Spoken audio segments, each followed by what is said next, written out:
வணக்கம். ராகவேந்திர சுவாமிகளோட வரலாற்றுல அவரு வெங்கண்ணாவுக்கு அருள் புரிஞ்சுட்டு அதுக்கப்புறம் கும்பகோணம் வரதையும், கும்பகோணத்தை சேர்ந்த மக்கள் ராகவேந்திர திரும்ப வந்துட்டாரு, நம்ம கூட தான் இருக்க போறாரு அப்படிங்கிற சந்தோஷத்துல இருக்கிறதையும் போன எபிசோட்ல பார்த்தோம். இன்னைக்கு எபிசோட்ல அதுக்கப்புறம் என்ன நடந்ததுன்னு பார்க்கலாம். எல்லாருமே இனிமே அவர் இங்கதான் இருக்க போறாரு அப்படிங்கிற சந்தோஷத்துல இருக்க, ராகவேந்தரோட எண்ணம் வேற மாதிரி இருந்தது. தனக்கு வயதாயிட்டே போறதுனால இனிமே தான் நிரந்தரமா வாசம் செய்யக்கூடிய இடத்தை பத்தி யோசிக்க ஆரம்பிச்சாரு. அந்த காலத்துல கேரளத்துல ரொம்ப தலை சிறந்த ஜோதிடர்கள் இருந்தாங்க. பொதுவாகவே ஜாதகத்துல ஆயுட்காலத்தை ரொம்ப துல்லியமா கணிச்சாலும் அதை வெளிப்படையா சொல்ல மாட்டாங்க. ஆனா அது ரொம்ப துல்லியமா கணிக்கக்கூடிய 3 ஜோதிடர்கள் கேரளத்திலிருந்து ராகவேந்திர தரிசனம் பண்றதுக்காக வந்தாங்க. அவங்களுக்கு ஆசீர்வாதம் பண்ணிட்டு, உங்களுக்கு ஒரு வேலை தரப்போறேன், செய்றீங்களா அப்படின்னு கேட்கிறாரு. கண்டிப்பா செய்றோம் அப்படின்னு அவங்களும் சொல்ல, ஒரு ஜாதகத்தை கொடுத்து இந்த ஜாதகனுக்கு ஆயுட்காலம் என்னன்னு கணிச்சு சொல்ல முடியுமா அப்படின்னு கேட்கிறாரு. முடிவுன்னு சொல்லிட்டு அவங்களும் அதை கணிக்க ஆரம்பிக்கிறாங்க. ஆனா முடிவில் அவங்க 3 பேருக்குள்ளேயுமே ஒரு சர்ச்சை எழுது. ஏன்னா அவங்க 3 பேரும் கணிச்ச விதமும் சரியா இருந்தாலும் வேற வேற பதில்களோட அவங்க காத்துக்கிட்டு இருந்தாங்க. இதை கவனிச்ச ராகவேந்திரர், நீங்க 3 பேர் கணிச்சதுமே சொல்லுங்க அப்படின்னு சொல்ல, ஒருத்தர் இந்த ஜாதகருக்கு 100 வயதுங்கிறாரு, இன்னொருத்தர் 300 வயதுங்க, இன்னொருத்தர் 700 வயது அப்படிங்கிறாரு. இந்த கணிப்பினால ஜோதிடர்கள் மட்டும் இல்ல, அவரோட சிஷ்யர்களும் குழம்புறாங்க. ஆனா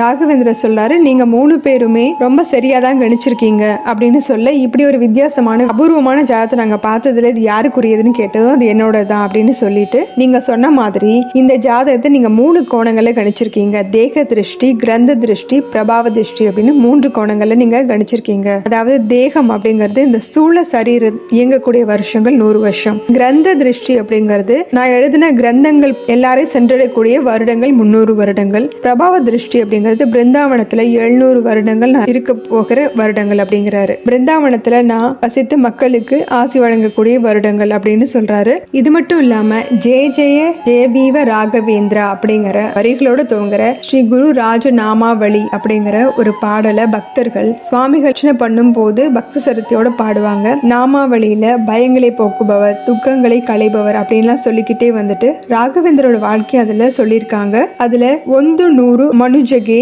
ராகவேந்திரா, 300 கிரந்தகே ராகவேந்திரா, 700 பிருந்தாவன ராகவேந்திரா அப்படின்னு வரும். இது கன்னட மொழியில அமைய பெற்றது. ராகவேந்திரோட சிஷ்யர்களால இதை தெளிவா புரிஞ்சுக்க முடியல அப்படின்னாலும் இது எல்லாத்தையுமே உறுதிப்படுத்துற மாதிரி இன்னொரு நிகழ்வும் நடக்குது. ஒரு முறை ராகவேந்திரர் காலை நேரத்துல ஸ்ரீமடத்தோட வெளியில உட்காந்து பாடம் நடத்திக்கிட்டு இருந்தாரு. கேரள ஜோதிடர்கள் சொல்லிட்டு போனதுல இருந்து சிஷ்யர்கள் கொஞ்சம் மனக்கலக்கத்துல தான் இருந்தாங்க. அந்த நேரத்துல பாடம் நடத்திட்டு இருந்தவரு இடையிலே பாடத்தை நிறுத்திட்டு எழுந்து நின்று கைகூப்பி வணங்குறாரு. என்னன்னு தெரியாம சிஷ்யர்கள் எழுந்து நிக்கிறாங்க. அவங்க பார்த்துட்டு இருக்கும் போதே ஸ்ரீ ராகவேந்திரோட கழுத்துல துளசி மாலை ஒன்று வந்து விழுகுது. எங்கிருந்து வந்ததுன்னு அவங்க ஆகாயத்தை நோக்கி உற்று பாக்குறப்போ அங்கேயும் ஒரு அதிசயம் நடந்துட்டு இருந்தது.